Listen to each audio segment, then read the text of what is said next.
This is my presentation for NTR290. My research question is, does the gluten-free diet lead to weight loss in adults?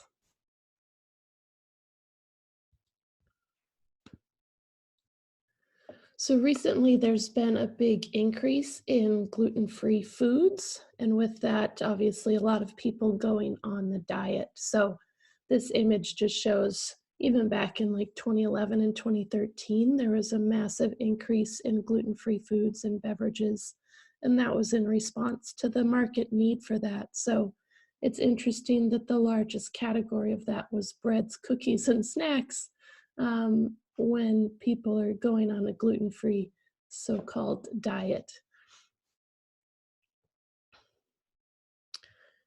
So many people are confused about what gluten actually is. So gluten is the name for a protein that is found in wheat.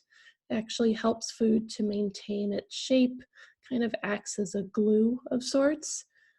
So gluten is a part of wheat-based foods. It's in barley, it's in rye, so it's in like whole wheat bread. Anything that's made from any of these products contains gluten. So there is something technically wrong with gluten, but only for people that have celiac disease.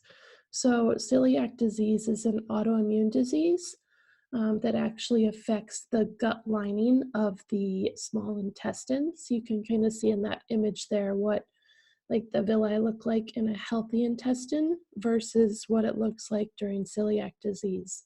So with that, when someone consumes gluten and they have celiac disease, it actually causes more damage to the small intestine.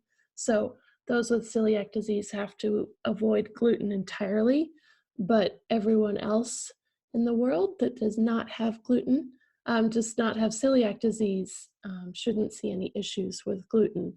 There are issues potentially with like gluten sensitivity if you get tested for food allergies and things like that.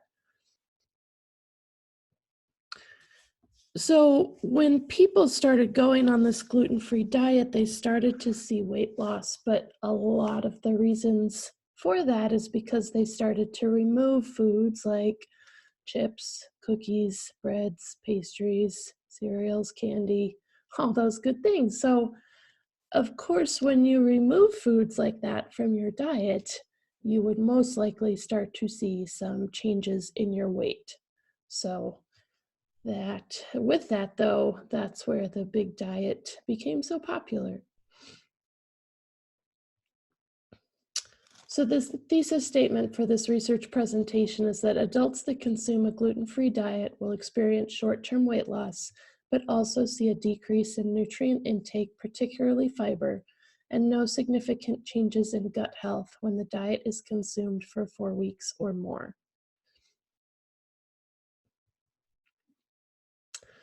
So one of the research studies showed that when they put 30 people that were healthy, not with celiac disease, on a gluten-free diet for 2 weeks, so they actually had half of the group in the gluten group and half in the gluten-free group.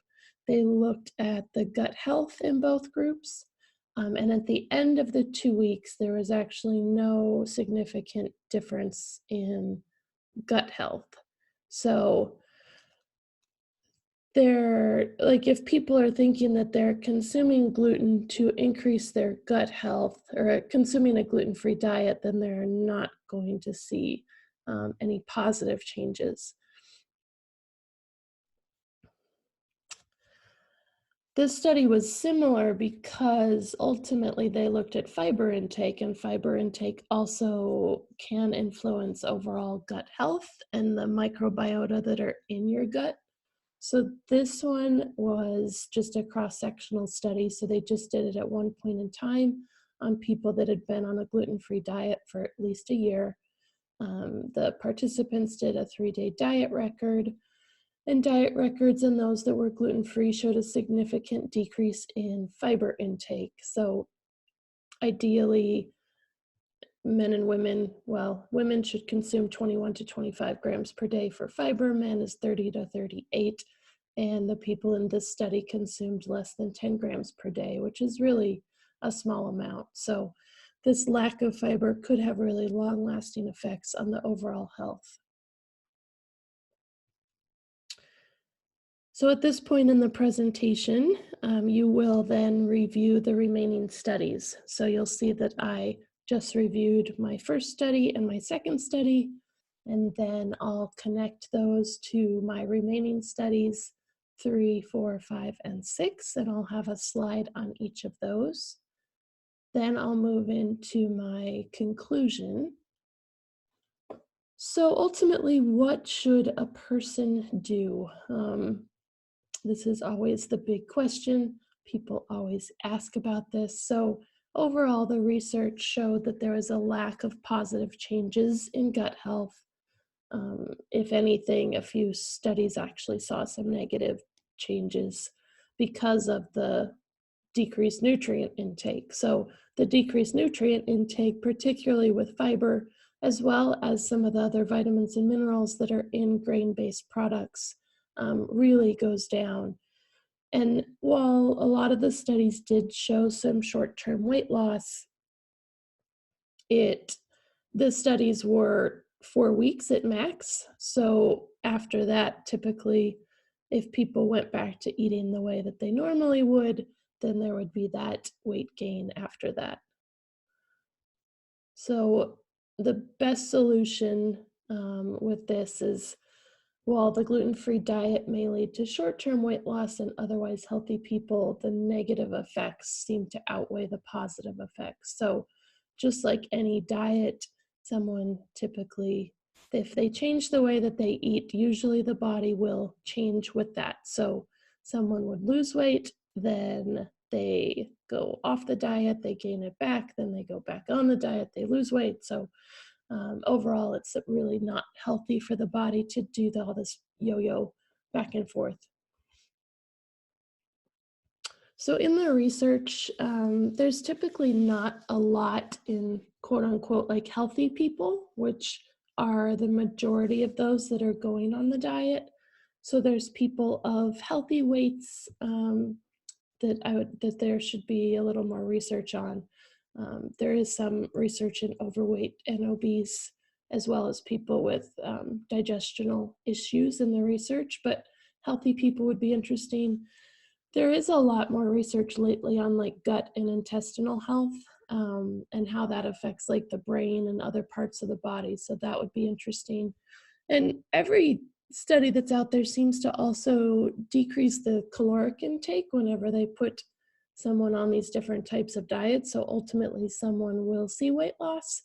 So it would be nice if the caloric intake would stay the same and they just ultimately change the foods that the person was eating. These are the references. So students, when you're doing your reference list, you can see that for reference number 1, that's actually a reference that I included in my introduction.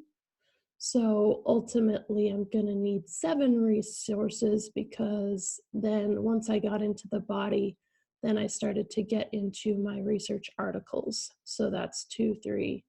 Oops, sorry, those are numbered wrong. Ultimately, though, you would need 7 references if one of those happened to be a website. So these are all your peer-reviewed articles.